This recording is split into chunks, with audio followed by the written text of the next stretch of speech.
that we use. We start every class with the mantra Om Namo Gurudev Namo. Om comes from the same root as Om. It's just a reference to the creative power of the universe, the creative energy, the organizing energy, and the destructive recycling energy.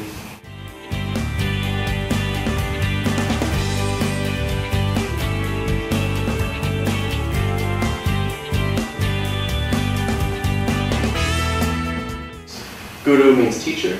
Literally, Gu means darkness and Ru means light. So it's anything that moves us from a state of darkness to a state of light, from a state of sleep to a state of awareness, however you want to think of that.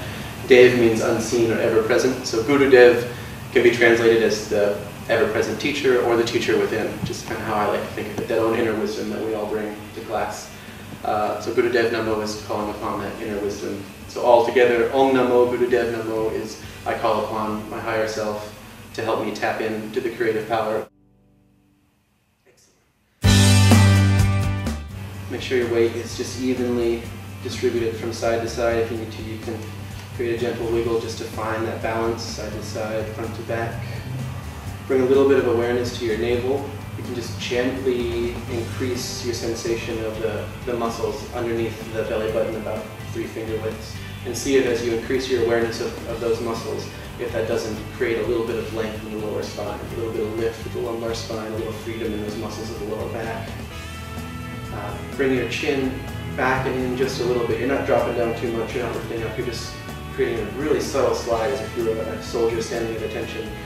And feel how that opens up the back of the neck, lifts the top of the head, so that the whole spine is brought more into alignment, more into order, and the muscles of the body are allowed to relax around that while the skeleton does its primary job of supporting us, keeping us uplifted. Excellent. As you're in this nice, beautiful posture, bring your hands together, palms together, stretching out forward as far as you can, pressing with a little bit of strength and rubbing back and forth. The reason we start with this extended hand rub is not only that it creates a little bit of heat and pressure in the hands and wakes up the nerve endings there, but with the hands outstretched like this, it opens up the space between the shoulder blades.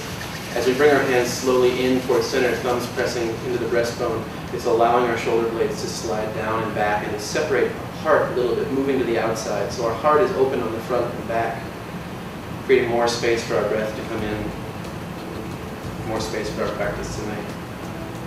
Beautiful. So take a deep breath in through the nose. And hold the breath in for just a minute. See if you can hold the breath without closing off the throat. So you're just using the muscles of the diaphragm and the ribs to keep the breath in the body. And let it out. At the end of this exhalation, see if you can hold the breath out for a moment. Again, without closing off the throat, but allowing the muscles of the navel pulled up and in to hold that breath out. And inhale again. And for just a second. Exhale. Hold for a brief second, and then we'll inhale and chant Om Namo Gurudev Namo. Inhale.